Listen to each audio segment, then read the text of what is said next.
ثابت نے حضرت انس بن مالک رضی اللہ تعالیٰ عنہ سے حدیث سنائی کہ قبیلہ اسلم کے ایک نوجوان نے آ کر عرض کی، اللہ کے رسول، میں جہاد کرنا چاہتا ہوں اور میرے پاس استطاعت نہیں کہ اس کا سامان باندھ سکوں۔ آپ صلی اللہ علیہ وسلم نے فرمایا، تم فلاں شخص کے پاس چلے جاؤ، اس نے جہاد کا سامان تیار کیا تھا لیکن وہ بیمار ہو گیا ہے۔ وہ نوجوان اس آدمی کے پاس گیا اور کہا، رسول اللہ صلی اللہ علیہ وسلم تم کو سلام کہتے ہیں اور فرماتے ہیں وہ سارا سامان مجھے دے دو جو تم نے جہاد کے لیے تیار کیا ہے۔ انہوں نے کہا، اے فلاں بی بی، میں نے جو کچھ جہاد کے لیے تیار کیا تھا اسے دے دو اور اس میں سے کوئی چیز بچا کے نہ رکھو، اللہ کی قسم ایسے نہیں ہوگا کہ تم اس میں سے کچھ بچا کے رکھو اور اس میں سے تمہارے لیے برکت ہو۔ صحیح مسلم حدیث نمبر 4901۔ بقیر بن اشج نے بسر بن سعید سے، انہوں نے حضرت زید بن خالد جوہنی رضی اللہ تعالیٰ عنہ سے، اور انہوں نے رسول اللہ صلی اللہ علیہ وسلم سے روایت کی، آپ صلی اللہ علیہ وسلم نے فرمایا، جس شخص نے اللہ کے راستے میں جنگ کرنے والے کسی آدمی کو لیس کیا یعنی سامان جہاد مہیا کیا تو یقیناً اس نے بھی جہاد کیا، اور جس شخص نے غازی کے گھر والوں کی اچھی طرح دیکھ بھال کی تو یقیناً اس نے بھی جہاد کیا۔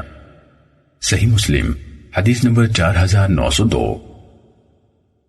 ابو سلمہ بن عبد الرحمن نے بسر بن سعید سے، انہوں نے حضرت زید بن خالد جوہنی رضی اللہ تعالیٰ عنہ سے روایت کی، کہا، نبی اکرم صلی اللہ علیہ وسلم نے فرمایا، جس شخص نے کسی مجاہد کے لیے سامان مہیا کیا تو یقیناً اس نے جہاد کیا، اور جس نے مجاہد کے پیچھے اس کے گھر والوں کی دیکھ بھال کی اس نے بھی جہاد کیا۔ صحیح مسلم حدیث نمبر 4903۔ علی بن مبارک نے کہا، ہمیں یحییٰ بن ابی کثیر نے حدیث بیان کی، کہا، مجھے مہری کے مولا ابو سعید نے حضرت ابو سعید خدری رضی اللہ تعالیٰ عنہ سے حدیث سنائی کہ رسول اللہ صلی اللہ علیہ وسلم نے بنو لحیان کے خلاف ایک لشکر روانہ کیا اور فرمایا، ہر گھر کے 2 مردوں میں سے ایک مرد اٹھے اور جائے، سوا میں دونوں شریک ہوں گے۔ صحیح مسلم حدیث نمبر 4904۔ حسین نے یحییٰ بن ابی کثیر سے حدیث بیان کی، کہا، مجھے مہری کے مولا ابو سعید نے حدیث بیان کی، کہا، مجھے حضرت ابو سعید خدری رضی اللہ تعالیٰ عنہ نے حدیث بیان کی کہ رسول اللہ صلی اللہ علیہ وسلم نے ایک لشکر بھیجا، اسی سابقہ حدیث کے مانند۔ صحیح مسلم حدیث نمبر 4905۔ شیبان نے یحییٰ سے اسی سند کے ساتھ اسی کے مانند روایت کی۔ صحیح مسلم حدیث نمبر 4906۔ مہری کے آزاد کردہ غلام یزید بن ابی سعید نے اپنے والد سے، انہوں نے حضرت ابو سعید خدری رضی اللہ تعالیٰ عنہ سے روایت کی کہ رسول اللہ صلی اللہ علیہ وسلم نے بنو لحیان کی طرف ایک لشکر روانہ کیا اور فرمایا، ہر 2 آدمیوں میں سے ایک آدمی جہاد کے لیے نکلے، اور فرمایا، تم میں سے جو شخص بھی جہاد کے لیے نکلنے والے کے اہل و عیال اور مال و متاع کی اچھی طرح دیکھ بھال کے لیے پیچھے رہے گا، نکلنے والے کے اجر میں سے آدھا اسے ملے گا، یعنی جہاد کرنے والے اور پیچھے خیال رکھنے والے دونوں کے لیے ثواب ہے، پیچھے رہ کر خیال رکھنے والے کو بھی گھر میں رہتے ہوئے آدھا ثواب مل جائے گا۔ صحیح مسلم حدیث نمبر 4907۔ سفیان ثوری نے علقمہ بن مرثد سے، انہوں نے سلیمان بن بریدہ سے، انہوں نے اپنے والد حضرت بریدہ رضی اللہ تعالیٰ عنہ سے روایت کی کہ رسول اللہ صلی اللہ علیہ وسلم نے فرمایا، گھر میں بیٹھنے والوں کے لیے مجاہدین کی عورتوں کی عزت و حرمت اسی طرح ہے جس طرح ان کی اپنی ماؤں کی حرمت و عزت ہے، اور گھروں میں بیٹھنے والوں میں سے جو بھی شخص مجاہدین کے گھر والوں کی دیکھ بھال کا ذمہ دار ہے پھر ان کے معاملے میں ان کے ساتھ خیانت کرتا ہے، یعنی پوری طرح دیکھ بھال نہیں کرتا، تو اس کو قیامت کے دن اس مجاہد کے سامنے کھڑا کیا جائے گا اور وہ اس کے عمل میں سے جتنا چاہے گا لے لے گا۔ اب تمہارا اس سزا کے بارے میں کیا خیال ہے؟ یعنی کوتاہی کرنے والے نے مجاہدین کے گھر والوں کی دیکھ بھال میں کوتاہی کر کے نیک اعمال بھی کیے ہوں گے تو وہ اسے چھین جائیں گے اور ہو سکتا ہے اس کے پاس کچھ بھی نہ بچے۔ صحیح مسلم حدیث نمبر 4908۔ مسعر نے ہمیں علقمہ بن مرثد سے حدیث بیان کی، انہوں نے ابن بریدہ سے، انہوں نے اپنے والد حضرت بریدہ رضی اللہ تعالیٰ عنہ سے روایت کی، کہا رسول اللہ صلی اللہ علیہ وسلم نے فرمایا، پھر سفیان ثوری کی حدیث کے ہم معنی حدیث بیان کی۔ صحیح مسلم حدیث نمبر 4909۔ قعنب نے علقمہ بن مرثد سے اسی سند کے ساتھ روایت کی اور فرمایا اسے کہا جائے گا تم اس کی نیکیوں میں سے جو چاہو لے لو۔ پھر رسول اللہ صلی اللہ علیہ وسلم ہماری طرف متوجہ ہوئے اور فرمایا تم کیا سمجھتے ہو؟ صحیح مسلم حدیث نمبر 4910۔ محمد بن مثنى اور محمد بن بشار نے ہمیں حدیث بیان کی۔ الفاظ ابن مثنى کے ہیں۔ دونوں نے کہا ہمیں محمد بن جعفر نے حدیث بیان کی، کہا ہمیں شعبہ نے ابو اسحاق سے حدیث بیان کی، انہوں نے حضرت براء بن عازب رضی اللہ تعالیٰ عنہ سے سنا، وہ قرآن مجید کی آیت مومنوں میں سے گھر بیٹھنے والے جو معذور نہیں اور اللہ کی راہ میں جہاد کرنے والے برابر نہیں کے بارے میں کہہ رہے تھے، یعنی آیت درمیان والے حصے جو معذور نہیں کے بغیر نازل ہوئی، تو رسول اللہ صلی اللہ علیہ وسلم نے حضرت زید بن ثابت رضی اللہ تعالیٰ عنہ کو حکم دیا وہ ایک شانے کی ہڈی لے آئے اور اس پر یہ آیت لکھ دی۔ اس موقع پر حضرت ابن ام مکتوم رضی اللہ تعالیٰ عنہ نے اپنے نابینا ہونے کی شکایت کی، تب یہ آیت یعنی درمیان کے حصے سمیت اس طرح اتری، مومنوں میں سے گھر بیٹھنے والے جو معذور نہیں اور اللہ کی راہ میں جہاد کرنے والے برابر نہیں۔ شعبہ نے کہا مجھے ایک شخص نے سعد بن ابراہیم سے، انہوں نے زید بن ثابت رضی اللہ تعالیٰ عنہ سے آیت بیٹھنے والے برابر نہیں حضرت براء رضی اللہ تعالیٰ عنہ کی حدیث کے مانند بیان کی۔ ابن بشار نے اپنی روایت میں کہا سعد بن ابراہیم نے اپنے والد سے، انہوں نے ایک آدمی سے، اس نے زید بن ثابت رضی اللہ تعالیٰ عنہ سے روایت کی، یعنی پہلی حدیث کی سند مکمل اور صحیح ہے۔ یہ دونوں سندیں ضبط و تائید کے لیے ہیں۔ صحیح مسلم حدیث نمبر 4911۔ مسعر نے ابو اسحاق سے، انہوں نے حضرت براء رضی اللہ تعالیٰ عنہ سے روایت کی، کہا جب آیت مومنوں میں سے گھر بیٹھنے والے مجاہدوں کے برابر نہیں نازل ہوئی تو عبداللہ ابن ام مکتوم رضی اللہ تعالیٰ عنہ نے آپ صلی اللہ علیہ وسلم سے گفتگو کی، تب غیر اولی الضرر یعنی جو معذور نہیں کے الفاظ نازل ہوئے۔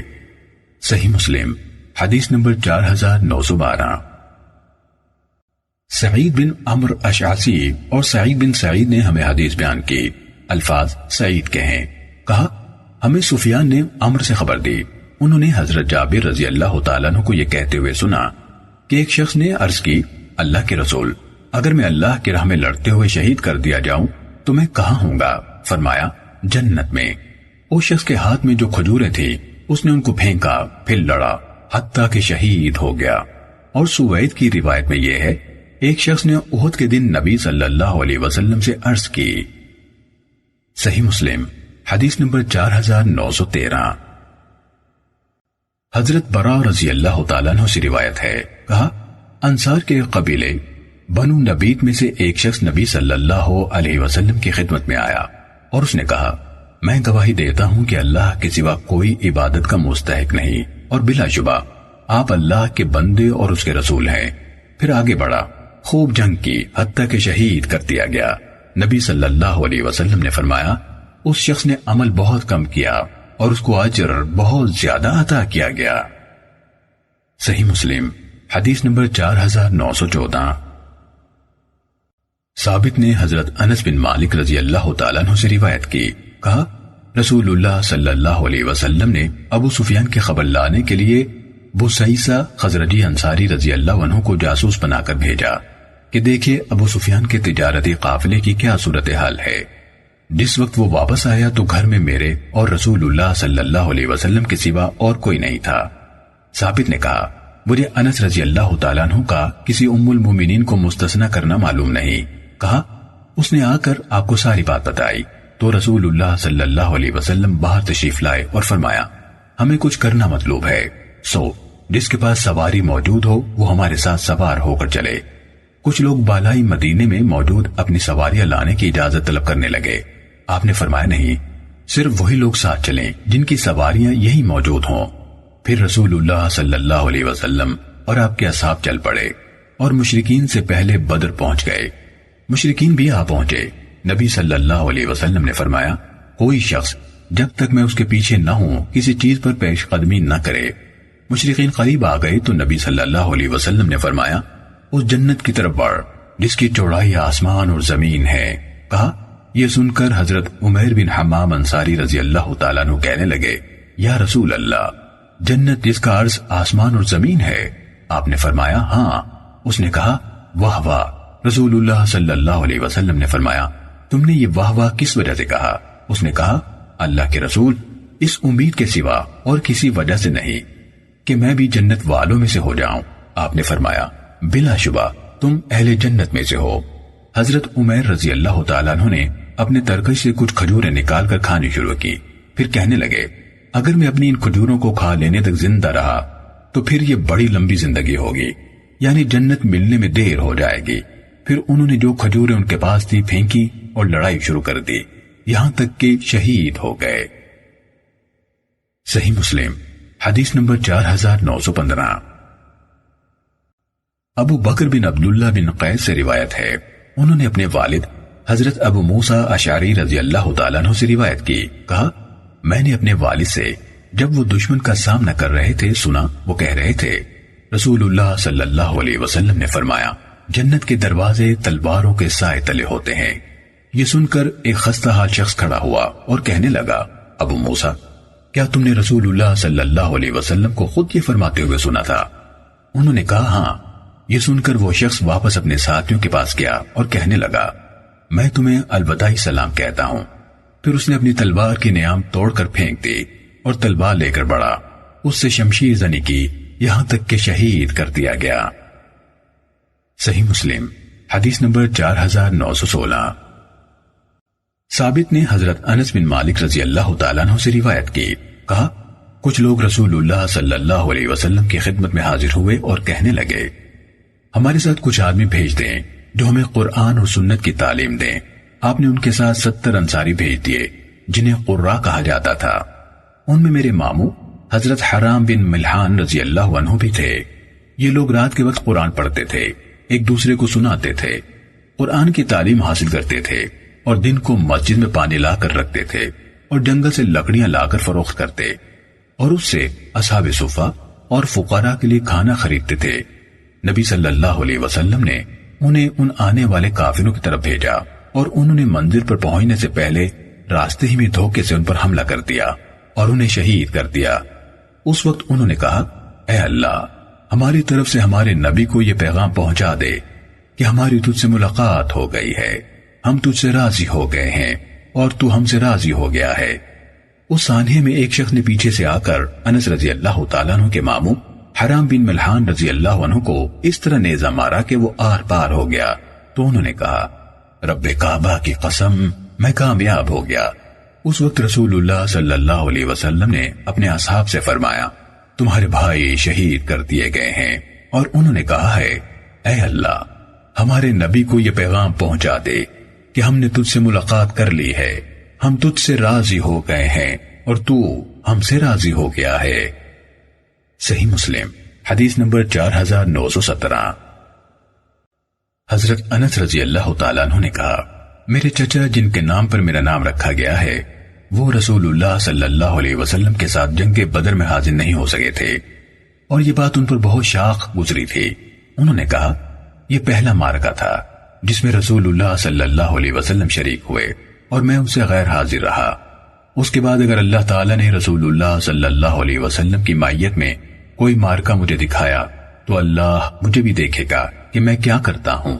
وہ ان کلمات کے علاوہ کوئی اور بات کہنے سے ڈرے، یعنی دل میں بہت کچھ کر گزرنے کا عزم تھا، لیکن اس فقرے سے زیادہ کچھ نہیں کہا۔ پھر وہ غزوہ احد کے دن رسول اللہ صلی اللہ علیہ وسلم کے ساتھ شریک ہوئے۔ پھر سعد بن معاذ رضی اللہ تعالیٰ عنہ ان کے سامنے آئے تو میرے چچا انس بن نضر رضی اللہ تعالیٰ عنہ نے ان سے کہا، ابو عامر کدھر؟ پھر کہا، جنت کی خوشبو کیسی عجیب ہے جو مجھے کوہ احد کے پیچھے سے آ رہی ہے۔ پھر وہ کافروں سے لڑے یہاں تک کہ شہید ہو گئے۔ ان کے جسم پر تلوار، نیزے اور تیروں کے 80 سے اوپر زخم پائے گئے۔ ان کی بہن میری پھوپھی ربیع بنت نضر رضی اللہ عنہا نے کہا، میں نے اپنے بھائی کی لاش کو صرف ان کی انگلیوں کے پوروں سے پہچانا تھا۔ اسی موقع پر یہ آیت نازل ہوئی، مومنوں میں سے کتنے مرد ہیں کہ جس قول پر انہوں نے اللہ سے عہد کیا تھا اسے سچ کر دکھایا۔ ان میں سے کچھ ایسے ہیں جنہوں نے اپنا ذمہ پورا کر دیا، اور ان میں سے کوئی ایسے ہیں جو منتظر ہیں وہ ذرہ برابر تبدیل نہیں ہوئے، یعنی اپنے اللہ کے ساتھ کیے ہوئے عہد پر قائم ہے۔ صحابہ کرام کا خیال تھا کہ یہ آیت حضرت انس بن نضر رضی اللہ تعالیٰ عنہ اور ان کے ساتھیوں کے بارے میں نازل ہوئی۔ صحیح مسلم حدیث نمبر 4918۔ عمرو بن مرہ نے کہا میں نے ابو وائل شقیق سے سنا، انہوں نے کہا ہمیں ابو موسیٰ اشعری رضی اللہ تعالیٰ عنہ نے حدیث بیان کی کہ ایک اعرابی رسول اللہ صلی اللہ علیہ وسلم کی خدمت میں حاضر ہوا اور کہا اللہ کے رسول، کوئی شخص مال غنیمت کے خاطر لڑتا ہے، کوئی شخص اس لیے لڑتا ہے کہ اس کے کارناموں کا ذکر ہو، اور کوئی اس لیے لڑتا ہے کہ لڑائی اور شجاعت میں اس کے مقام کو دیکھا جائے، ان میں سے اللہ کے راستے میں لڑنے والا کون ہے؟ رسول اللہ صلی اللہ علیہ وسلم نے فرمایا وہ شخص جو اس لیے لڑے کہ اللہ کا کلمہ اونچا ہو، وہی اللہ کے راستے میں لڑنے والا ہے۔ صحیح مسلم حدیث نمبر 4919۔ ابو معاویہ نے اعمش سے، انہوں نے شقیق سے، انہوں نے ابو موسیٰ اشعری رضی اللہ تعالیٰ عنہ سے حدیث بیان کی کہ رسول اللہ صلی اللہ علیہ وسلم سے ایسے شخص کے بارے میں سوال کیا گیا جو شجاعت کے لیے لڑتا ہے، کوئی قومی حمیت کے لیے لڑتا ہے، کوئی دکھاوے کے لیے لڑتا ہے، ان میں سے اللہ کی راہ میں لڑنے والا کون ہے؟ رسول اللہ صلی اللہ علیہ وسلم نے فرمایا جو شخص اس لیے لڑا کہ اللہ کا کلمہ سب سے اونچا ہو تو وہی اللہ کے لیے لڑنے والا ہے۔ صحیح مسلم حدیث نمبر 4920۔ عیسیٰ بن یونس نے کہا ہمیں اعمش نے شقیق سے حدیث بیان کی، انہوں نے حضرت ابو موسیٰ اشعری رضی اللہ تعالیٰ عنہ سے روایت کی، کہا ہم رسول اللہ صلی اللہ علیہ وسلم کی خدمت میں حاضر ہوئے اور عرض کی اللہ کے رسول، ہم میں سے کوئی شخص اظہار شجاعت کے لیے لڑتا ہے، پھر اسی کے مانند حدیث بیان کی۔ صحیح مسلم حدیث نمبر 4921۔ منصور نے ابو وائل سے، انہوں نے حضرت ابو موسیٰ اشعری رضی اللہ تعالیٰ عنہ سے روایت کی کہ ایک آدمی نے رسول اللہ صلی اللہ علیہ وسلم سے اللہ کی راہ میں جنگ کرنے کے متعلق سوال کیا اور کہا ایک شخص غصے کی وجہ سے جنگ کرتا ہے، ایک شخص قومی حمیت کی بنا پر جنگ کرتا ہے۔ کہا تو آپ صلی اللہ علیہ وسلم نے اس کی طرف اپنا سر مبارک اٹھایا اور صرف اس لیے اٹھایا کہ وہ آدمی کھڑا ہوا تھا اور فرمایا جو شخص اس لیے لڑا کہ اللہ کا کلمہ سب سے اونچا ہو وہی اللہ کی راہ میں لڑنے والا ہے۔ صحیح مسلم حدیث نمبر 4922۔ خالد بن حارث نے کہا ہمیں ابن جریج نے حدیث بیان کی، کہا مجھے یونس بن یوسف نے سلیمان بن یسار سے حدیث بیان کی، انہوں نے کہا جم گھٹے کے بعد لوگ حضرت ابو ہریرہ رضی اللہ تعالیٰ عنہ کے پاس سے چھٹ گئے تو اہل شام میں سے ناتل بن قیس جزامی رئیس اہل شام نے ان سے کہا شیخ مجھے ایسی حدیث سنائیں جو آپ نے رسول اللہ صلی اللہ علیہ وسلم سے سنی ہو۔ کہا ہاں میں نے رسول اللہ صلی اللہ علیہ وسلم کو یہ فرماتے ہوئے سنا قیامت کے روز سب سے پہلا شخص جس کے خلاف فیصلہ آئے گا وہ ہوگا جسے شہید کر دیا گیا، اسے پیش کیا جائے گا، اللہ تعالیٰ اسے اپنی عطا کردہ نعمت کی پہچان کرائے گا تو وہ اسے پہچان لے گا، وہ پوچھے گا تو نے اس نعمت کے ساتھ کیا کیا؟ وہ کہے گا میں نے تیری راہ میں لڑائی کی حتیٰ کہ مجھے شہید کر دیا گیا، اللہ تعالیٰ فرمائے گا تو نے جھوٹ بولا، تم اس لیے لڑے تھے کہ کہا جائے یہی شخص جری ہے، اور یہی کہا گیا، پھر اس کے بارے میں حکم دیا جائے گا تو اس آدمی کو منہ کے بل گھسیٹا جائے گا یہاں تک کہ آنکھ میں ڈال دیا جائے گا، اور وہ آدمی جس نے علم پڑھا، پڑھایا اور قرآن کی قرات کی اسے پیش کیا جائے گا، اللہ تعالیٰ اسے اپنی نعمتوں کی پہچان کروائے گا، وہ پہچان کر لے گا، وہ فرمائے گا تو نے ان نعمتوں کے ساتھ کیا کیا؟ وہ کہے گا میں نے علم پڑھا اور پڑھایا اور تیری خاطر قرآن کی قرات کی، اللہ فرمائے گا تو نے جھوٹ بولا، تو نے اس لیے علم پڑھا کہ کہا جائے یہ عالم ہے، اور تو نے قرآن اس لیے پڑھا کہ کہا جائے یہ قاری ہے، وہ کہا گیا، پھر اس کے بارے میں حکم دیا جائے گا، اسے منہ کے بل گھسیٹا جائے گا حتیٰ کہ آگ میں ڈال دیا جائے گا، اور وہ آدمی جس پر اللہ نے وسعت کی اور ہر قسم کا مال عطا کیا اسے لایا جائے گا، اللہ تعالیٰ اسے اپنی نعمتوں کی پہچان کرائے گا، وہ پہچان لے گا، اللہ فرمائے گا تم نے ان میں کیا کیا؟ کہے گا میں نے کوئی راہ نہیں چھوڑی جس میں تمہیں پسند ہے کہ مال خرچ کیا جائے، مگر ہر ایسی راہ میں خرچ کیا، اللہ فرمائے گا تم نے جھوٹ بولا، تم نے یہ سب اس لیے کیا تاکہ کہا جائے کہ وہ سخی ہے، ایسا ہی کہا گیا۔ پھر اس کے بارے میں حکم دیا جائے گا تو اسے منہ کے بل گھسیٹا جائے گا، پھر آگ میں ڈال دیا جائے گا۔ صحیح مسلم حدیث نمبر 4923۔ حجاج بن محمد نے ہمیں ابن جریج سے خبر دی، کہا مجھے یونس بن یوسف نے سلیمان بن یسار سے حدیث سنائی، انہوں نے کہا لوگ حضرت ابو ہریرہ رضی اللہ تعالیٰ عنہ کے پاس سے چھٹ گئے تو ناتل شامی نے کہا، اور اس کے بعد خالد بن حارث کی طرح حدیث بیان کی۔ صحیح مسلم حدیث نمبر 4924۔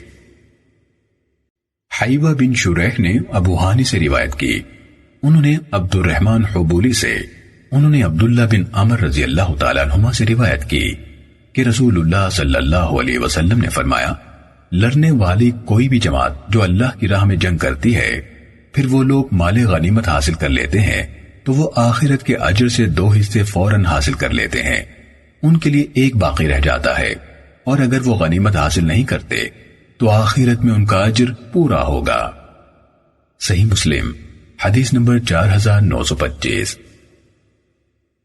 نافع بن یزید نے کہا مجھے ابو ہانی نے حدیث بیان کی، کہا مجھے ابو عبد الرحمن حبولی نے حضرت عبداللہ بن عمر رضی اللہ تعالیٰ عنہما سے روایت کی، کہا رسول اللہ صلی اللہ علیہ وسلم نے فرمایا جو بھی غازی جماعت یا لشکر جہاد کرے، غنیمت حاصل کرے اور سلامت رہے تو انہوں نے اپنے 2/3 اجر فوراً یہی حاصل کر لیے، اور جو بھی غازی جماعت یا لشکر خالی ہاتھ لوٹے اور زخم کھائے تو ان لوگوں کے لیے اجر مکمل ہوں گے۔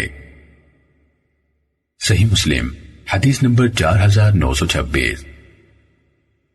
امام مالک نے یحییٰ بن سعید سے، انہوں نے محمد بن ابراہیم سے، انہوں نے علقمہ بن وقاص سے، انہوں نے حضرت عمر بن خطاب رضی اللہ تعالیٰ عنہ سے روایت کی، کہا رسول اللہ صلی اللہ علیہ وسلم نے فرمایا اعمال کا مدار نیت پر ہی ہے، اور آدمی کے لیے وہی اجر ہے جس کی اس نے نیت کی۔ جس شخص کی ہجرت اللہ اور اس کے رسول کی طرف تھی تو اس کی ہجرت اللہ اور اس کے رسول کی طرف ہے، اور جس شخص کی ہجرت دنیا حاصل کرنے کے لیے یا کسی عورت سے نکاح کرنے کے لیے تھی تو اس کی ہجرت اسی چیز کی طرف ہے جس کی طرف اس نے ہجرت کی تھی۔ صحیح مسلم حدیث نمبر 4927۔ لیث، حماد بن زید، عبد الوہاب ثقفی، سلیمان بن حیان، حفص بن غیاث، یزید بن ہارون، ابن مبارک اور سفیان سب نے یحییٰ بن سعید سے مالک کی سند اور ان کی حدیث کے ہم معنی روایت کی۔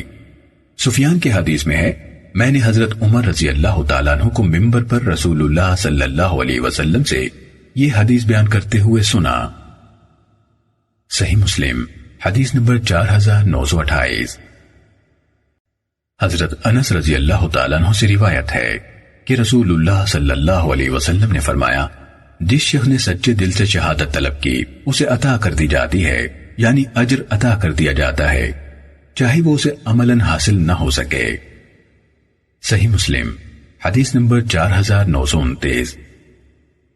ابو طاہر اور حرملہ بن یحییٰ نے مجھے حدیث بیان کی، الفاظ حرملہ کے ہیں۔ ابو طاہر نے کہا ہمیں عبداللہ بن وہب نے خبر دی، حرملہ نے کہا حدیث بیان کی، کہا مجھے ابو شریح نے حدیث بیان کی کہ سہل بن ابی امامہ بن سہل بن حنیف نے اپنے والد کے واسطے سے اپنے دادا سے روایت کی کہ نبی صلی اللہ علیہ وسلم نے فرمایا جو شخص سچے دل سے اللہ کی شہادت مانگے اللہ اسے شہداء کے مراتب تک پہنچا دیتا ہے، چاہے وہ اپنے بستر پر ہی کیوں نہ فوت ہو۔ ابو طاہر نے اپنی حدیث میں سچے دل سے کے الفاظ بیان نہیں کیے۔ صحیح مسلم حدیث نمبر 4930۔ محمد بن عبد الرحمن بن سہم انطاکی نے کہا ہمیں عبداللہ بن مبارک نے وہیب مکی سے خبر دی، انہوں نے عمر بن محمد بن منقدر سے، انہوں نے سمئی سے، انہوں نے ابو صالح سے، انہوں نے حضرت ابو ہریرہ رضی اللہ تعالیٰ عنہ سے روایت کی، کہا رسول اللہ صلی اللہ علیہ وسلم نے فرمایا جو شخص مر گیا اور جہاد کیا نہ دل میں جہاد کا ارادہ ہی کیا وہ نفاق کی ایک قسم میں مرا۔ ابن سہم نے کہا عبداللہ بن مبارک کا قول ہے ہمیں یہ سمجھ میں آتا ہے کہ یہ حکم رسول اللہ صلی اللہ علیہ وسلم کے زمانے میں تھا، یعنی جب جہاد کی سنگین ضرورت تھی۔ بہت بڑے ممالک اسلام میں داخل ہونے اور دشمنوں سے معمون ہو جانے کے بعد اب ہر کسی کی جہاد میں شمولیت کی اتنی شدید ضرورت نہیں رہی۔ صحیح مسلم حدیث نمبر 4931۔ جریر نے اعمش سے، انہوں نے ابو سفیان سے، انہوں نے حضرت جابر رضی اللہ تعالیٰ عنہ سے روایت کی، کہا ہم ایک غزوے میں نبی صلی اللہ علیہ وسلم کے ساتھ تھے۔ آپ نے فرمایا مدینے میں ایسے لوگ بھی ہیں کہ تم کسی راستے پر نہیں چلتے یا کسی وادی کو طے نہیں کرتے مگر وہ تمہارے ساتھ ہوتے ہیں، انہیں بیماری نے روک رکھا ہے۔ صحیح مسلم حدیث نمبر 4932۔ ابو معاویہ، وکیع اور عیسیٰ بن یونس سب نے اعمش سے اسی سند کے ساتھ روایت کی، مگر وکیع کی حدیث میں مگر وہ تمہارے ساتھ ہوتے ہیں کے بجائے مگر وہ تمہارے ساتھ اجر میں شریک ہوتے ہیں ہے۔ صحیح مسلم حدیث نمبر 4933۔ اسحاق بن عبداللہ بن ابی طلحہ نے انس بن مالک رضی اللہ تعالیٰ عنہ سے روایت کی کہ رسول اللہ صلی اللہ علیہ وسلم حضرت ام حرام بنت ملحان رضی اللہ عنہا جو حضور کی رضائی خالہ لگتی تھی کے پاس تشریف لے جاتے اور وہ آپ کو کھانا پیش کرتی تھی۔ بعد ازاں وہ حضرت عبادہ بن صامت رضی اللہ تعالیٰ عنہ کے نکاح میں آ گئیں۔ ایک دن رسول اللہ صلی اللہ علیہ وسلم ان کے ہاں گئے، انہوں نے آپ کو کھانا پیش کیا اور پھر بیٹھ کر آپ کے سر میں جوئیں تلاش کرنے لگیں۔ رسول اللہ صلی اللہ علیہ وسلم سو گئے، پھر آپ ہنستے ہوئے بیدار ہوئے۔ حضرت ام حرام رضی اللہ تعالی عنہا نے کہا میں نے عرض کی اللہ کے رسول آپ کیوں ہنس رہے ہیں؟ آپ نے فرمایا میری امت کے کچھ لوگ اللہ کی راہ میں جہاد کرتے ہوئے میرے سامنے پیش کیے گئے، وہ اس سمندر کی پوچھ پر سوار ہوں گے، وہ تخت پر بیٹھے ہوئے بادشاہ ہوں گے یا اپنے اپنے تخت پر بیٹھے ہوئے بادشاہوں کی طرح ہوں گے۔ انہیں شک تھا کہ آپ صلی اللہ علیہ وسلم نے کیا فرمایا، کہا تو ام حرام رضی اللہ تعالیٰ عنہ نے کہا میں نے عرض کی اللہ کے رسول اللہ سے دعا کیجئے کہ وہ مجھے بھی ان مجاہدین میں شامل کر دے۔ آپ نے ان کے لیے دعا کی اور پھر اپنا سر تکیے پر رکھ کر سو گئے۔ پھر آپ ہنستے ہوئے بیدار ہوئے۔ میں نے عرض کی اللہ کے رسول آپ کیوں ہنس رہے ہیں؟ آپ نے فرمایا مجھے خواب میں میری امت کے کچھ لوگ اللہ کی راہ میں جہاد کرتے ہوئے دکھائے گئے جس طرح پہلی مرتبہ فرمایا تھا۔ میں نے عرض کی اللہ کے رسول آپ اللہ سے دعا کیجئے کہ وہ مجھے بھی ان میں شامل کر دے۔ آپ نے فرمایا تم اولین لوگوں میں سے ہو۔ پھر حضرت ام حرام بنت ملحان رضی اللہ تعالیٰ عنہ حضرت معاویہ رضی اللہ تعالیٰ عنہ کے زمانے میں سمندر میں یعنی بحری بیڑے پر سوار ہوئی اور جب سمندر سے باہر نکلی تو اپنی سواری کے جانور سے گر کر شہید ہو گئیں، یعنی اس طرح شہادت پائی۔ صحیح مسلم حدیث نمبر 4934۔ حماد بن زید نے ہمیں یحییٰ بن سعید سے حدیث بیان کی، انہوں نے محمد بن یحییٰ بن حبان سے، انہوں نے انس بن مالک رضی اللہ تعالیٰ عنہ سے، انہوں نے حضرت ام حرام رضی اللہ تعالیٰ عنہ سے روایت کی، وہ حضرت انس رضی اللہ تعالیٰ عنہ کی خالہ تھی۔ کہا ایک دن رسول اللہ صلی اللہ علیہ وسلم ہمارے ہاں تشریف لائے اور ہمارے ہاں قیلولہ فرمایا، پھر آپ ہنستے ہوئے بیدار ہوئے۔ میں نے عرض کی اللہ کے رسول آپ پر میرے ماں باپ قربان، آپ کے ہنسنے کا سبب کیا ہے؟ آپ نے فرمایا مجھے میری امت کا ایک گروہ دکھایا گیا جو سمندر کی پیٹھ پر سوار ہیں جیسے بادشاہ اپنے اپنے تخت پر بیٹھے ہوں۔ میں نے عرض کی آپ اللہ تعالیٰ سے دعا کیجئے کہ اللہ تعالیٰ مجھے بھی ان میں شامل کر دے۔ آپ نے فرمایا تم انہی میں سے ہو۔ حضرت ام حرام رضی اللہ تعالیٰ عنہ نے کہا آپ پھر سو گئے اور آپ دوبارہ جاگے تو بھی آپ ہنس رہے تھے۔ میں نے پھر آپ سے سوال کیا تو آپ نے اسی طرح فرمایا۔ میں نے عرض کی آپ اللہ سے دعا کیجئے کہ وہ مجھے بھی ان میں شامل کر دے۔ آپ نے فرمایا تم اولین لوگوں میں سے ہو۔ کہا پھر اس کے بعد حضرت عبادہ بن صامت رضی اللہ تعالیٰ عنہ نے ان سے نکاح کر لیا۔ انہوں نے سمندر کے راستے جہاد کیا اور حضرت ام حرام رضی اللہ تعالیٰ عنہ کو اپنے ساتھ لے گئے۔ جب وہ پہنچی تو ان کے پاس ایک خچر لائی گئی، وہ اس پر سوار ہوئی لیکن اس نے ان کو گرا دیا جس سے ان کی گردن ٹوٹ گئی اور اس طرح انہوں نے شہادت پائی۔ صحیح مسلم حدیث نمبر 4935۔ لیث نے یحییٰ بن سعید سے، انہوں نے ابن حبان سے، انہوں نے حضرت انس بن مالک رضی اللہ تعالیٰ عنہ سے، انہوں نے اپنی خالہ ام حرام بنت ملحان رضی اللہ تعالیٰ عنہ سے روایت کی۔ انہوں نے کہا ایک دن رسول اللہ صلی اللہ علیہ وسلم میرے قریب ہی سو گئے، پھر آپ مسکراتے ہوئے بیدار ہوئے۔ میں نے عرض کی اللہ کے رسول آپ کس بات پر ہنس رہے ہیں؟ آپ نے فرمایا مجھے میری امت کے کچھ لوگ دکھائے گئے جو اس بحر اخضر پر سوار ہو کر جا رہے ہیں۔ پھر حماد بن زید کی حدیث کی طرح بیان کیا۔ صحیح مسلم حدیث نمبر 4936۔ عبداللہ بن عبد الرحمن نے کہا کہ انہوں نے انس بن مالک رضی اللہ تعالیٰ عنہ کو کہتے ہوئے سنا کہ رسول اللہ صلی اللہ علیہ وسلم ان کی خالہ بنت ملحان رضی اللہ تعالیٰ عنہ کے پاس تشریف لائے اور ان کے ہاں تکیے پر سر رکھ کر سو گئے۔ اس کے بعد اسحاق بن ابی طلحہ اور محمد بن یحییٰ بن حبان کی حدیث کے ہم معنی حدیث بیان کی۔ صحیح مسلم حدیث نمبر 4937۔ لیث بن سعد نے ہمیں ایوب بن موسیٰ سے حدیث بیان کی، انہوں نے مکحول سے، انہوں نے شرحبیل بن سمت سے، انہوں نے سلمان رضی اللہ تعالیٰ عنہ سے روایت کی۔ کہا میں نے رسول اللہ صلی اللہ علیہ وسلم کو یہ فرماتے ہوئے سنا ایک دن اور ایک رات سرحد پر پہرا دینا ایک ماہ کے روزوں اور قیام سے بہتر ہے، اور اگر پہرا دینے والا فوت ہو گیا تو اس کا وہ عمل جو وہ کر رہا تھا آئندہ بھی جاری رہے گا، اس کے لیے اس کا رزق جاری کیا جائے گا اور وہ قبر میں سوالات کر کے امتحان لینے والے سے محفوظ رہے گا۔ صحیح مسلم حدیث نمبر 4938۔ ابو عبیدہ بن عقبہ نے شرحبیل بن سمت سے، انہوں نے سلمان خیر رضی اللہ تعالیٰ عنہ سے، انہوں نے رسول اللہ صلی اللہ علیہ وسلم سے ایوب بن موسیٰ سے لیث کی حدیث کے ہم معنی روایت کی۔ صحیح مسلم حدیث نمبر 4939۔ سمی نے ابو صالح سے، انہوں نے ابو ہریرہ رضی اللہ تعالیٰ عنہ سے روایت کی کہ رسول اللہ صلی اللہ علیہ وسلم نے فرمایا ایک بار ایک شخص کسی راستے پر جا رہا تھا، اس نے راستے میں ایک خاردار شاخ دیکھی تو اس کو راستے سے پیچھے کر دیا۔ اللہ تعالیٰ نے اسے اس کے عمل کی جزا دی اور اس کو بخش دیا۔ پھر آپ نے فرمایا شہید 5 قسم کے اشخاص ہیں۔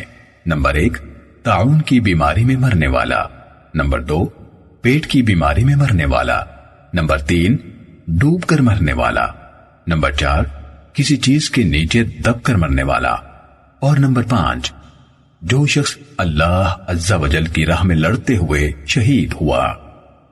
صحیح مسلم حدیث نمبر 4940۔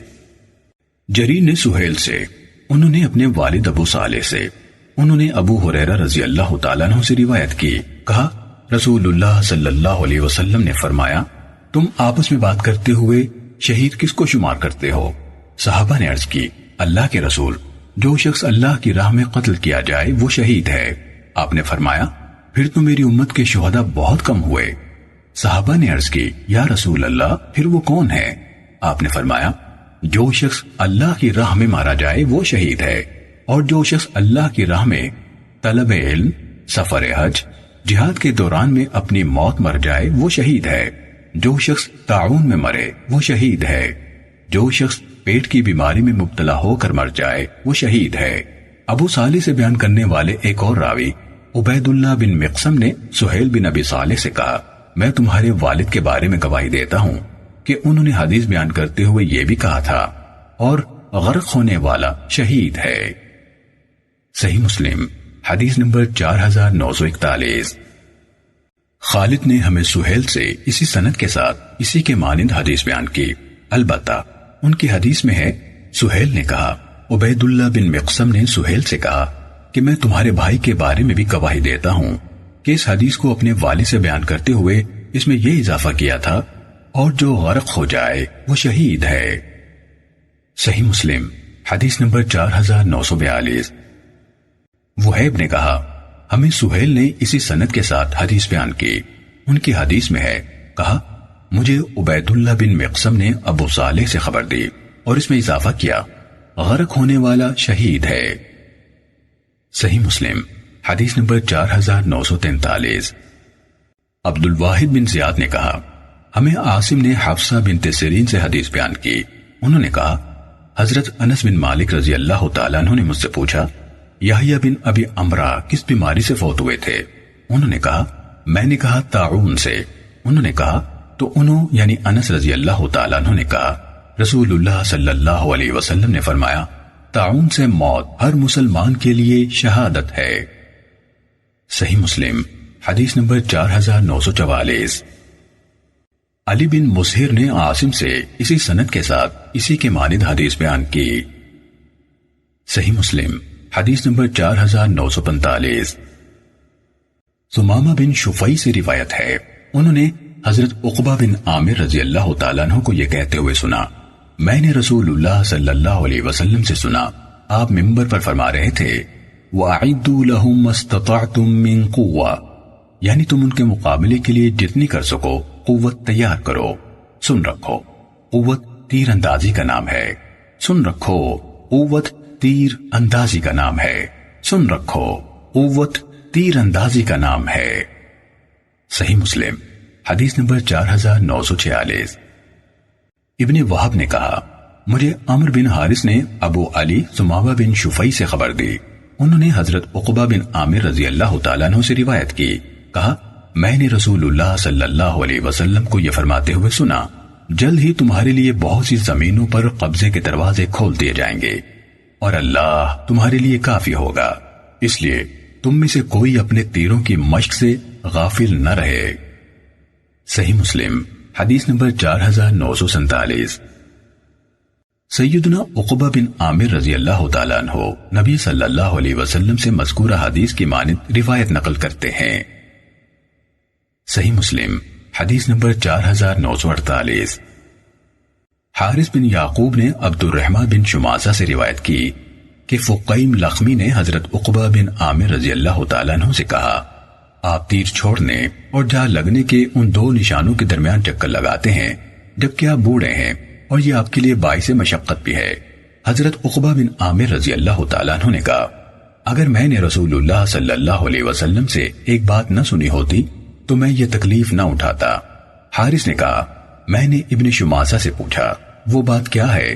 انہوں نے کہا آپ صلی اللہ علیہ وسلم نے فرمایا تھا جس شخص نے تیر اندازی سیکھی پھر اس کو ترک کر دیا وہ ہم میں سے نہیں، یا فرمایا اس نے نافرمانی کی۔ صحیح مسلم حدیث نمبر 4949۔ حضرت ثوبان رضی اللہ تعالیٰ عنہ سے روایت ہے رسول اللہ صلی اللہ علیہ وسلم نے فرمایا ہمیشہ میری امت کا ایک گروہ حق پر قائم رہے گا کوئی ان کو نقصان نہ پہنچا سکے گا یہاں تک کہ اللہ تعالیٰ کا حکم آوے یعنی قیامت اور وہ اسی حال میں ہوں گے۔ صحیح مسلم حدیث نمبر 4950۔ ترجمہ وہی ہے جو اوپر گزرا یعنی اس حدیث کا بیان کتاب الایمان میں گزرا۔ صحیح مسلم حدیث نمبر 4951۔ ترجمہ وہی جو اوپر گزرا۔ صحیح مسلم حدیث نمبر 4952۔ جابر بن سمورہ رضی اللہ تعالیٰ عنہ سے روایت ہے رسول اللہ صلی اللہ علیہ وسلم نے فرمایا یہ دین برابر قائم رہے گا اور اس کے اوپر لڑتی رہے گی ایک جماعت کافروں سے اور مخالفوں سے مسلمانوں کی قیامت ہونے تک۔ صحیح مسلم حدیث نمبر 4953۔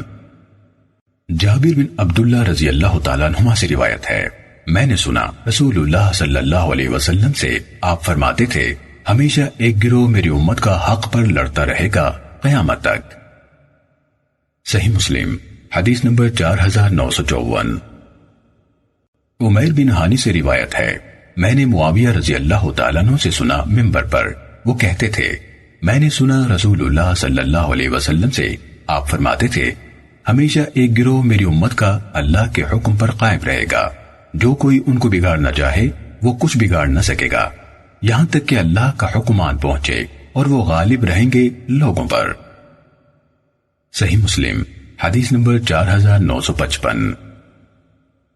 معاویہ رضی اللہ تعالیٰ عنہ سے روایت ہے رسول اللہ صلی اللہ علیہ وسلم نے فرمایا جس شخص سے اللہ تعالیٰ بھلائی چاہتا ہے اس کو دین میں سمجھ دیتا ہے اور ہمیشہ ایک جماعت مسلمانوں کی حق پر لڑتی رہے گی اور غالب رہے گی ان پر جو ان سے لڑیں گے قیامت تک۔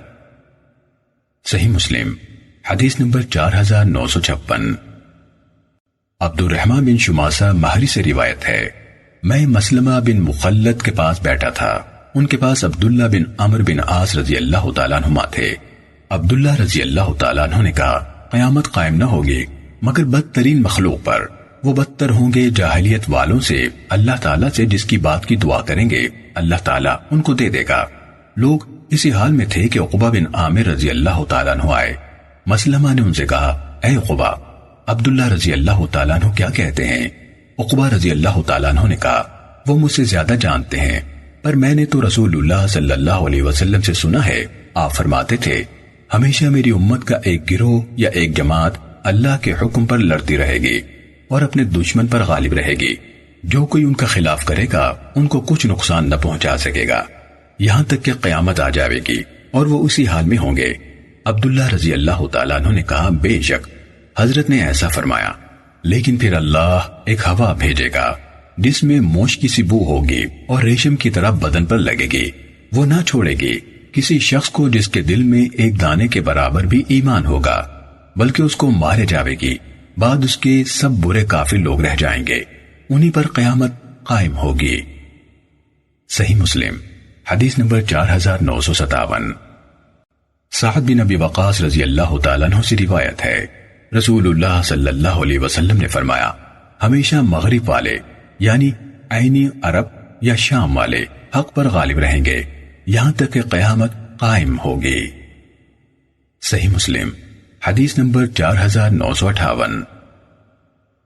جریر نے سہیل سے، انہوں نے اپنے والد سے، انہوں نے حضرت ابو ہریرہ رضی اللہ تعالیٰ عنہ سے روایت کی، کہا رسول اللہ صلی اللہ علیہ وسلم نے فرمایا، جب تم شادابی کے زمانے میں سفر کرو تو زمین میں سے اونٹوں کو ان کا حصہ دو، اور جب تم خشک سالی یا قحط زدہ زمین میں سفر کرو تو اس زمین پر سے جلدی گزرو، اور جب تم رات کے آخری حصے میں منزل کرو تو گزرگاہ سے ہٹ جاؤ، کیونکہ رات کو وہ راستے کی جگہ حشرات الارض کا ٹھکانہ ہوتی ہے، یعنی وہاں اپنی خوراک کے حصول کے لیے آتے ہیں۔ صحیح مسلم حدیث نمبر 4959۔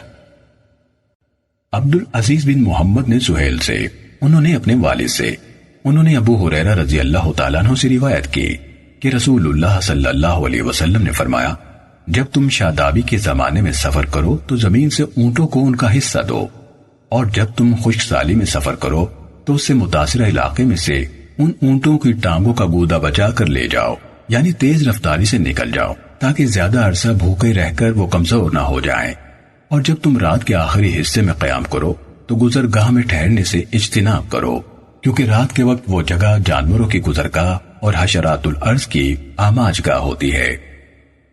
صحیح مسلم حدیث نمبر 4960۔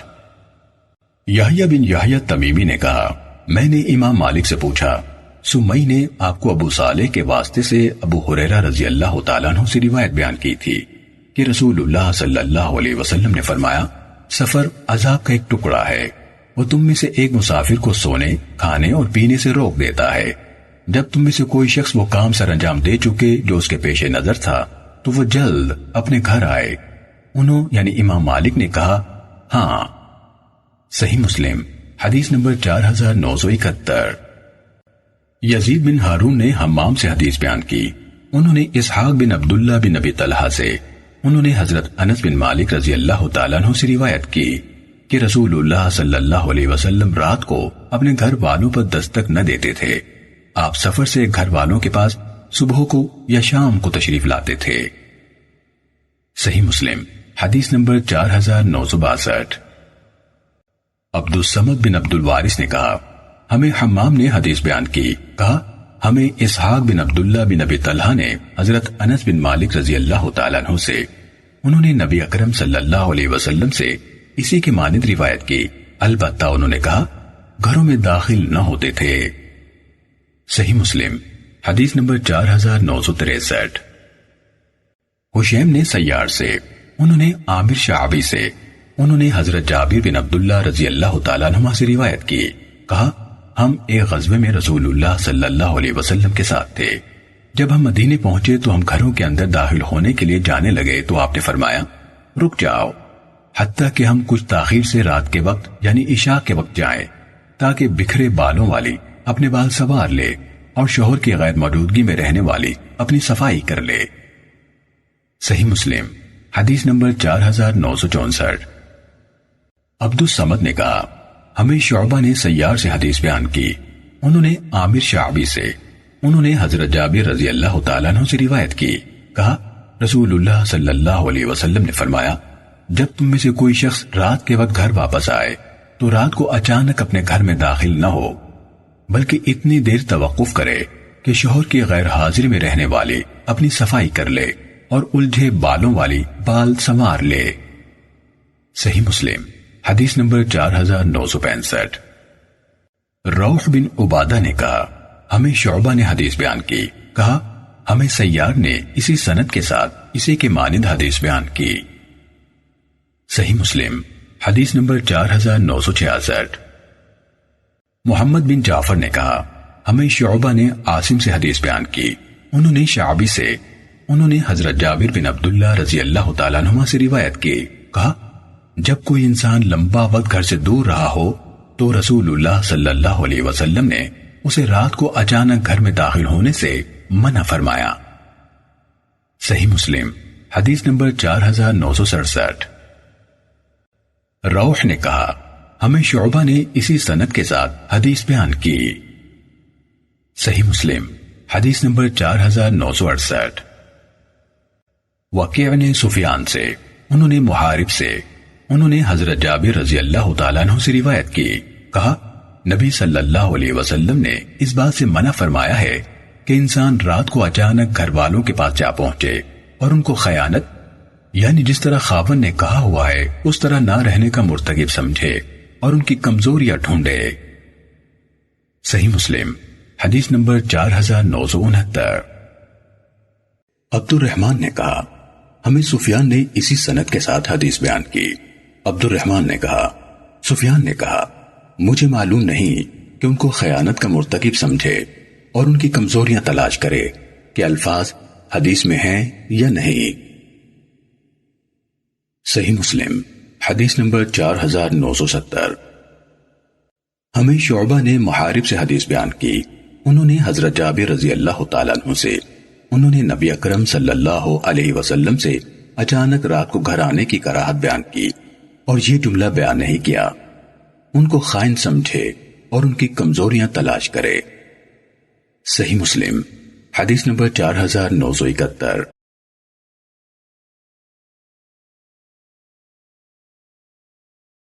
حمام بن حارث نے حضرت عدی بن حاتم رضی اللہ تعالیٰ عنہ سے روایت کی، کہا میں نے عرض کی اللہ کے رسول صلی اللہ علیہ وسلم، میں سدھائے ہوئے کتوں کو چھوڑتا ہوں، وہ میرے لیے شکار کو قابو کر لیتے ہیں اور میں اس پر اللہ کا نام بھی لیتا ہوں، یعنی بسم اللہ پڑھتا ہوں۔ آپ صلی اللہ علیہ وسلم نے فرمایا جب تم اپنا سدھایا ہوا کتا چھوڑ دو اور اس پر بسم اللہ پڑھ لو تو پھر اس کو کھا لو۔ میں نے کہا خواہ وہ کتے شکار کو مار ڈالیں۔ آپ صلی اللہ علیہ وسلم نے فرمایا خواہ وہ شکار کو مار ڈالیں جب تک کوئی اور کتا جو ان کے ساتھ نہیں بھیجا گیا ان کے ساتھ شریک نہ ہو جائے۔ میں نے عرض کی میں شکار کو موٹی لکڑی کے نوکدار بغیر پروں کے تیر کا نشانہ بناتا ہوں اور اسے مار لیتا ہوں۔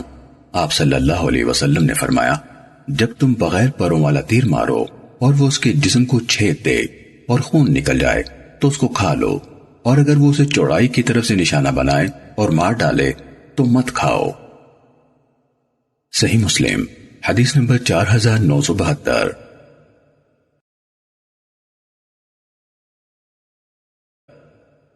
بیان نے شعبی سے، انہوں نے عدی بن حاتم رضی اللہ تعالیٰ عنہ سے روایت کی، کہا میں نے رسول اللہ صلی اللہ علیہ وسلم سے سوال کیا کہ ہم لوگ ان کتوں سے شکار کرتے ہیں۔ آپ نے فرمایا جب تم اپنے سدائے ہوئے کتے کو چھوڑ دو اور اس پر بسم اللہ پڑھ لو تو جو شکار وہ تمہارے لیے پکڑیں چاہے وہ اسے مار دیں تم اسے کھا لو، الا یہ کہ کتا یعنی اس میں سے کچھ خود کھا لے، اگر وہ کھا لے تو تم نہ کھاؤ، کیونکہ مجھے خدشہ ہے کہ اس نے اپنے لیے شکار پکڑا ہوگا، اگر دوسرے کتے ان کے ساتھ شامل ہو گئے ہیں تو مت کھاؤ۔ صحیح مسلم حدیث نمبر 4973۔ معاذ عنبری نے کہا ہمیں شعبہ نے عبداللہ بن ابی صفر سے حدیث بیان کی، انہوں نے شعبی سے، انہوں نے عدی بن حاتم رضی اللہ تعالیٰ عنہ سے روایت کی، کہا میں نے رسول اللہ صلی اللہ علیہ وسلم سے بغیر پر والے تیر کے متعلق سوال کیا۔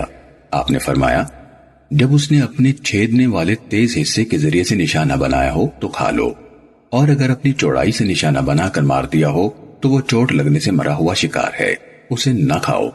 اور میں نے رسول اللہ صلی اللہ علیہ وسلم سے کتے کے شکار کے بارے میں سوال کیا۔ آپ نے فرمایا، جب تم شکار پر اپنا کتا چھوڑ دو اور اس پر بسم اللہ پڑھو تو اس کو کھا لو۔ اگر کتے نے اس شکار میں سے کچھ کھا لیا ہے تو اس کو مت کھاؤ، کیونکہ کتے نے اس شکار کو اپنے لیے پکڑا ہے۔ میں نے کہا، اگر میں اپنے کتے کے ساتھ ایک اور کتے کو بھی دیکھوں اور مجھے پتہ نہ چلے کہ دونوں میں سے کس نے شکار کیا ہے، آپ نے فرمایا، پھر تم نہ کھاؤ، کیونکہ تم نے صرف اپنے کتے پر بسم اللہ پڑھی ہے، دوسرے کتے پر بسم اللہ نہیں پڑھی۔ صحیح مسلم حدیث نمبر 4974۔ ابن علیہ نے کہا، مجھے شعبہ نے عبداللہ بن ابی صفر سے خبر دی، انہوں نے کہا، میں نے شعبی کو کہتے ہوئے سنا، کہا میں نے حضرت عدی بن حاتم رضی اللہ تعالیٰ عنہ کو یہ کہتے ہوئے سنا کہ میں نے رسول اللہ صلی اللہ علیہ وسلم سے بغیر پر والے تیر کے متعلق سوال کیا، پھر اسی کے مانند بیان کیا۔ صحیح مسلم حدیث نمبر 4975۔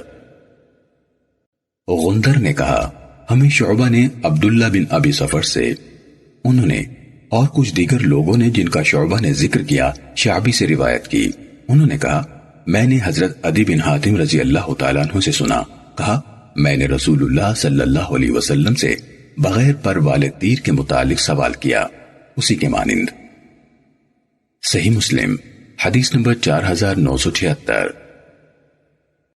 عبداللہ بن نمیر نے کہا، ہمیں زکریہ نے عامر شعبی سے حدیث بیان کی، انہوں نے عدی بن حاتم رضی اللہ تعالیٰ عنہ سے روایت کی، کہا میں نے رسول اللہ صلی اللہ علیہ وسلم سے معراج کے شکار کے بارے میں پوچھا تو آپ صلی اللہ علیہ وسلم نے فرمایا کہ جب لاٹھی کی لوہے والی طرف لگے تو کھا لے، اور جب لکڑی والی طرف لگے اور مر جائے تو وہ وقیز ہے، یعنی موقوذہ ہے، جو پتھر یا لکڑی سے مارا جائے، اور وہ قرآن پاک میں حرام ہے، اس کو مت کھاؤ۔ اور میں نے رسول اللہ صلی اللہ علیہ وسلم سے کتے کے بارے میں پوچھا تو آپ صلی اللہ علیہ وسلم نے فرمایا کہ جب تو اللہ تعالیٰ کا نام لے کر اپنا کتا چھوڑے تو کھا لے، لیکن اگر کتا شکار میں سے کھا لے تو مت کھا، کیونکہ اس نے اپنے لیے شکار کیا۔ میں نے کہا، اگر میں اپنے کتے کے ساتھ دوسرے کتے کو پاؤں اور یہ معلوم نہ ہو کہ کس کتے نے پکڑا ہے، تو آپ صلی اللہ علیہ وسلم نے فرمایا اس کو مت کھا، کیونکہ تو نے اپنے کتے پر بسم اللہ کہی تھی اور دوسرے کتے پر نہیں پڑھی۔ صحیح مسلم حدیث نمبر 4977۔ عیسیٰ بن یونس نے کہا، ہمیں زکریہ بن ابی زائدہ نے اسی سند کے ساتھ حدیث بیان کی۔ صحیح مسلم حدیث نمبر 4978۔ سعید بن مسروق نے کہا، شعبی نے ہمیں حدیث بیان کی، کہا میں نے حضرت عدی بن حاتم رضی اللہ تعالیٰ عنہ سے سنا، وہ نہرین کے قصبے میں ہمارے ہمسائے اور ہمارے پاس آنے جانے والے قریبی ساتھی تھے، انہوں نے نبی کریم صلی اللہ علیہ وسلم سے یہ سوال کیا کہ میں شکار پر اپنا کتا چھوڑتا ہوں، پھر اپنے کتے کے ساتھ ایک اور کتا بھی دیکھتا ہوں کہ اس نے اس کو شکار کر لیا ہے، اور مجھے یہ پتہ نہیں کہ اصل میں ان دونوں میں سے کس نے شکار کیا ہے۔ آپ نے فرمایا، پھر تم اس کو مت کھاؤ، کیونکہ تم نے اپنے کتے پر بسم اللہ پڑھی ہے، دوسرے پر نہیں پڑھی۔ صحیح مسلم حدیث نمبر 4979۔ حکم نے شعبی سے، انہوں نے حضرت عدی بن حاتم رضی اللہ تعالیٰ عنہ سے، انہوں نے نبی کریم صلی اللہ علیہ وسلم سے اسی کی مانند روایت کی۔ صحیح مسلم حدیث نمبر 4980۔ علی بن مسہر نے عاصم سے، انہوں نے شعبی سے، انہوں نے حضرت عدی بن حاتم رضی اللہ تعالیٰ عنہ سے روایت کی، کہا رسول اللہ صلی اللہ علیہ وسلم نے مجھ سے فرمایا، جب تم اپنا کتا شکار پر چھوڑو تو بسم اللہ پڑھو، اور اگر وہ تمہارے لیے شکار کو جکڑ لے اور تم اس شکار کو زندہ پاؤ تو اس کو ذبح کر دو، اور اگر تم شکار کو اس حالت میں پاؤ کہ کتے نے اسے مار ڈالا ہو اور ان میں سے کچھ کھایا نہ ہو تو اس کو بھی کھا لو، اور اگر تم اپنے کتے کے ساتھ ایک اور کتے کو پاؤ اور اس نے شکار کو مار ڈالا ہو تو اس کو نہ کھاؤ، کیونکہ تم نہیں جانتے کہ اسے ان دونوں میں سے کس کتے نے مارا ہے، اور اگر تم تیر مارو تو بسم اللہ پڑھو، پھر اگر ایک دن تک وہ شکار تمہیں نہ ملے یعنی بعد میں ملے اور تمہیں اس میں اپنے تیر کے علاوہ کسی اور چیز کا نشان نہ ملے تو تم چاہو تو اس کو کھا لو، اور اگر وہ تمہیں پانی میں ڈوبا ہوا ملے تو مت کھاؤ۔ صحیح مسلم حدیث نمبر 4981۔ عبداللہ بن مبارک نے کہا ہمیں عاصم نے شعبی سے خبر دی، انہوں نے حضرت عدی بن حاتم رضی اللہ تعالیٰ عنہ سے روایت کی، کہا میں نے رسول اللہ صلی اللہ علیہ وسلم سے شکار کے متعلق سوال کیا، آپ نے فرمایا اور جو تو اللہ کا نام لے کر تیر مارے پھر تو اس میں اپنے تیر کے سوا اور کسی مار کا نشان نہ پائے تو اسے کھا لے، اور اگر تو اس کو پانی میں ڈوبا ہوا پائے تو مت کھا، کیونکہ تمہیں معلوم نہیں کہ وہ پانی سے مرا ہے یا تمہارے تیر سے۔ صحیح مسلم حدیث نمبر 4982۔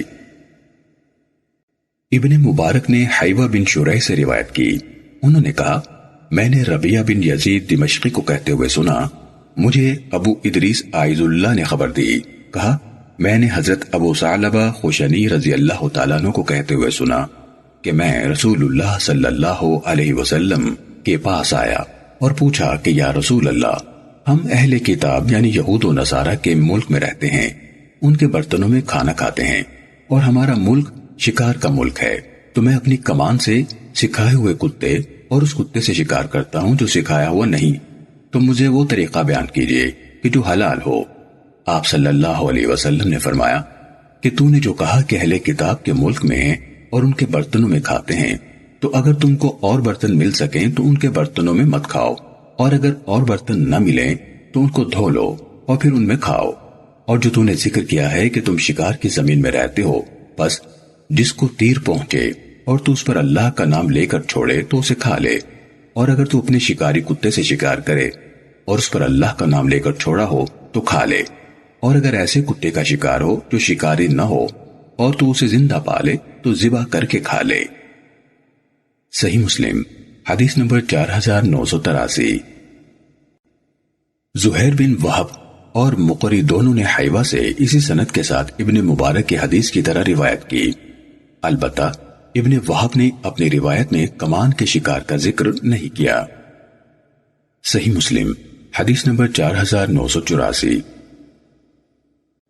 ابو عبداللہ حماد بن خالد خیاط نے معاویہ بن صالح سے، انہوں نے عبد الرحمن بن جبیر سے، انہوں نے اپنے والد سے، انہوں نے حضرت ابو ثعلبہ رضی اللہ تعالیٰ عنہ سے، اور انہوں نے نبی کریم صلی اللہ علیہ وسلم سے روایت کی جب تم شکار پر اپنا تیر چلاؤ اور پھر وہ تم سے غائب ہو جائے پھر تم کو مل جائے تو کھا لو جب تک بدبودار نہ ہو۔ صحیح مسلم حدیث نمبر 4985۔ معن بن عیسیٰ نے کہا مجھے معاویہ نے عبد الرحمن بن جبیر بن نفیر سے حدیث بیان کی، انہوں نے اپنے والد سے، انہوں نے ثعلبہ رضی اللہ تعالیٰ عنہ سے، انہوں نے نبی صلی اللہ علیہ وسلم سے اس شخص کے بارے میں جسے 3 دن کے بعد اپنا شکار ملے روایت کی۔ آپ صلی اللہ علیہ وسلم نے فرمایا جب تک بدبودار نہ ہو اسے کھا سکتے ہو، یعنی سخت ٹھنڈے علاقوں میں دیر تک صحیح سلامت رہے گا۔ صحیح مسلم حدیث نمبر 4986۔ محمد بن حاتم نے کہا ہمیں عبد الرحمن بن مہدی نے معاویہ بن صالح سے حدیث بیان کی، انہوں نے علا سے، انہوں نے مکحول سے، انہوں نے ابو ثعلبہ بن خشنی رضی اللہ تعالیٰ عنہ سے، انہوں نے نبی کریم صلی اللہ علیہ وسلم سے شکار کے بارے میں اپنی حدیث بیان کی۔ پھر ابن حاتم رحمت اللہ علیہ نے کہا ہمیں ابن مہدی نے معاویہ سے حدیث بیان کی، انہوں نے عبد الرحمن بن جبیر اور ابو ظاہریہ سے، انہوں نے جبیر بن نفیر سے، انہوں نے ابو ثعلبہ رضی اللہ تعالیٰ عنہ سے علا کی حدیث کے مانند روایت کی اور اس کی بدبو کا ذکر نہیں کیا، اور کتے کے شکار کے بارے میں فرمایا 3 دن کے بعد بھی اس کو کھا سکتے ہو، لیکن اگر اس سے بدبو آئے تو اس کو چھوڑ دو۔ صحیح مسلم حدیث نمبر 4987۔ ابو بکر بن ابی شیبہ، اسحاق بن ابراہیم اور ابن ابی عمر نے کہا ہمیں سفیان بن عیینہ نے زہری سے حدیث بیان کی، انہوں نے ابو ادریس سے، انہوں نے ابو ثعلبہ رضی اللہ تعالیٰ عنہ سے روایت کی، کہا نبی کریم صلی اللہ علیہ وسلم نے کچلیوں یعنی نوکدار دانت والے ہر درندے کو کھانے سے منع فرمایا ہے۔ اسحاق اور ابن عمر نے اپنی روایت میں یہ اضافہ کیا، زہری نے کہا شام میں آنے تک ہم نے یہ حدیث نہیں سنی تھی۔ صحیح مسلم حدیث نمبر 4988۔ یونس نے ابن شہاب سے، انہوں نے ابو ادریس خولانی سے روایت کی کہ انہوں نے حضرت ابو ثعلبہ رضی اللہ تعالیٰ عنہ کو یہ کہتے ہوئے سنا، نبی کریم صلی اللہ علیہ وسلم نے ہر کچلی والے درندے کو کھانے سے منع فرمایا ہے۔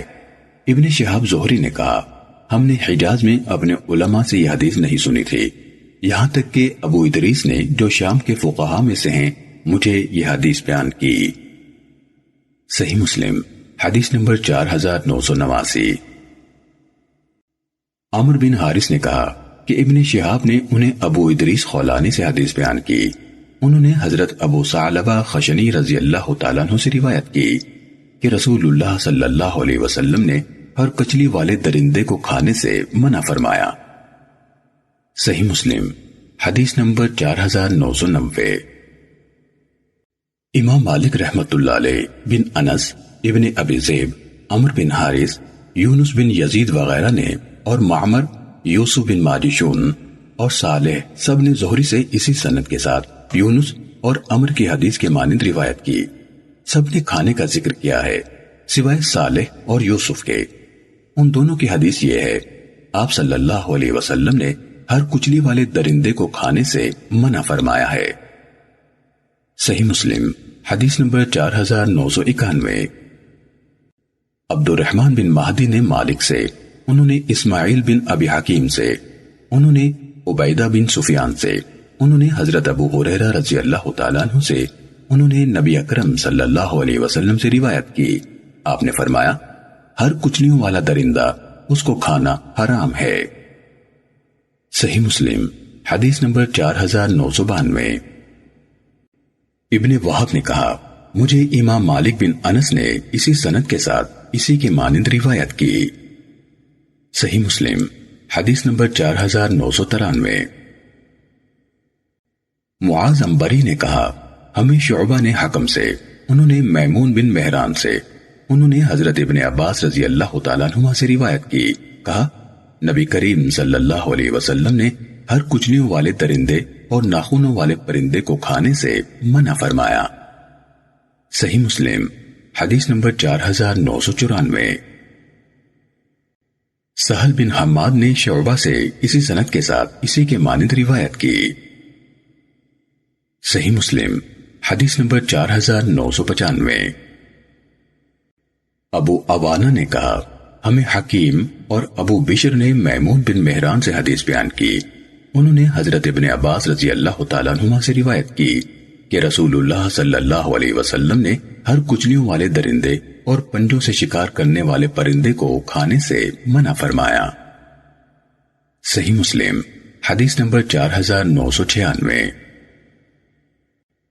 حشیم اور ابو عوانہ نے ابو بشر سے، انہوں نے میمون بن مہران سے روایت کی، انہوں نے ابن عباس رضی اللہ تعالیٰ عنہما سے روایت کی، کہا رسول اللہ صلی اللہ علیہ وسلم نے منع فرمایا، حکم سے شعبہ کی روایت کرتا حدیث کے مانند۔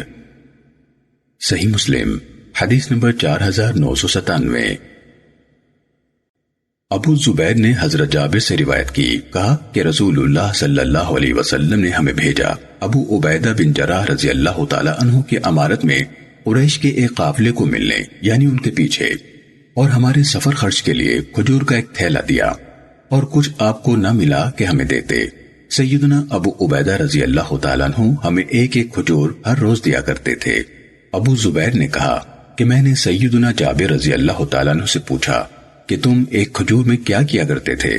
انہوں نے کہا کہ اس کو بچے کی طرح چوس لیا کرتے تھے، پھر اس پر تھوڑا پانی پی لیتے تھے، وہ ہمیں سارا دن اور رات کو کافی ہو جاتا، اور ہم اپنی لکڑیوں سے پتے جھاڑتے، پھر ان کو پانی میں تر کرتے اور کھاتے تھے۔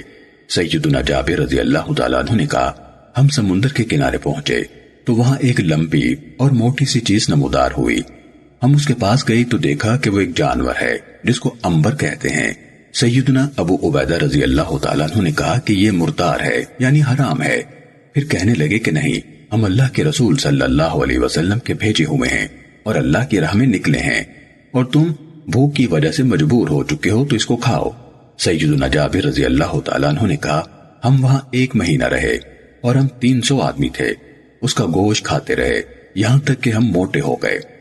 سیدنا جابر رضی اللہ تعالیٰ عنہ نے کہا کہ میں دیکھ رہا ہوں کہ ہم اس کی آنکھ کے حلقے میں سے چربی کے گھڑے برتے تھے اور اس میں سے بیل کے برابر گوشت کے ٹکڑے کاٹتے تھے۔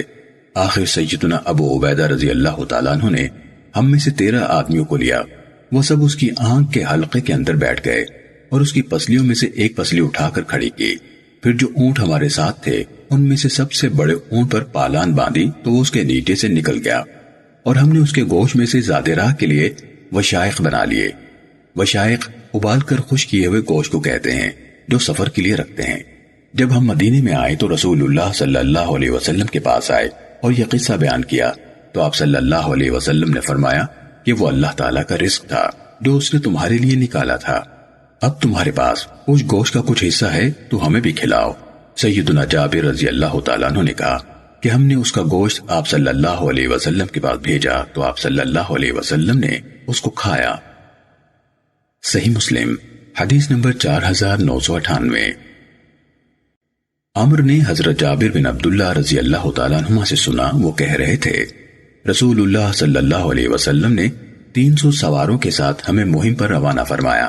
ہمارے امیر حضرت ابو عبیدہ بن جراح رضی اللہ تعالیٰ عنہ تھے۔ ہمیں قریش کے قافلے کی گھات لگانا تھی۔ ہم تقریباً آدھا مہینہ ساحل سمندر پر ٹھہرے رہے۔ ہمیں شدید بھوک کا سامنا تھا، حتیٰ کہ ہم نے درختوں سے جھاڑے ہوئے پتے کھائے اور اس لشکر کا نام جھڑے ہوئے پتوں کا لشکر پڑ گیا۔ تو سمندر نے ہمارے لیے ایک جانور نکال کر پھینکا جس کو عنبر کہا جاتا ہے۔ ہم نصف ماہ تک اس کو کھاتے اور اس کی چربی کو تیل کے طور پر استعمال کیا، یہاں تک کہ ہمارے بدن اصل حالت میں لوٹ آئے۔ حضرت ابو عبیدہ رضی اللہ تعالیٰ عنہ نے اس کی ایک پٹلی یعنی پیٹھ کا کانٹا لے کر اسے نصب کرایا، پھر لشکر میں سب سے لمبا آدمی اور سب سے اونچا اونٹ ڈھونڈا اور اس آدمی کو اس پر سوار کیا تو وہ اس کے نیچے سے گزر گیا اور اس عنبر کی آنکھ کے حلقے میں ایک جماعت بیٹھ گئی۔ کہا ہم نے اس کی آنکھ کے ڈھیلے سے اتنے مٹکے چربی نکالی، یعنی سفر کے آغاز میں ہمارے ساتھ ایک بورا برابر کھجوریں تھیں۔ پہلے ابو عبیدہ رضی اللہ تعالیٰ عنہ ہمیں ایک مٹھی کھجور دیتے تھے، پھر ایک کھجور دینے لگے۔ جب یہ بھی ملنا بند ہو گئی تو ہم نے سمجھ لیا کہ وہ ختم ہو گئی ہیں۔ صحیح مسلم حدیث نمبر 4999۔ عمر نے حضرت جابر رضی اللہ تعالیٰ عنہ کو پتوں والے لشکر کے بارے میں بیان کرتے ہوئے سنا کہ جب زاد راہ ختم ہو گیا تو ابتدا میں ایک دن ایک شخص نے 3 اونٹ ذبح کیے، پھر 3 ذبح کیے، پھر 3 ذبح کیے۔ اس کے بعد حضرت ابو عبیدہ رضی اللہ تعالیٰ عنہ نے اس کو منع کر دیا کہ سواری کے جانور ختم ہونے لگے تھے۔ صحیح مسلم حدیث نمبر 5000۔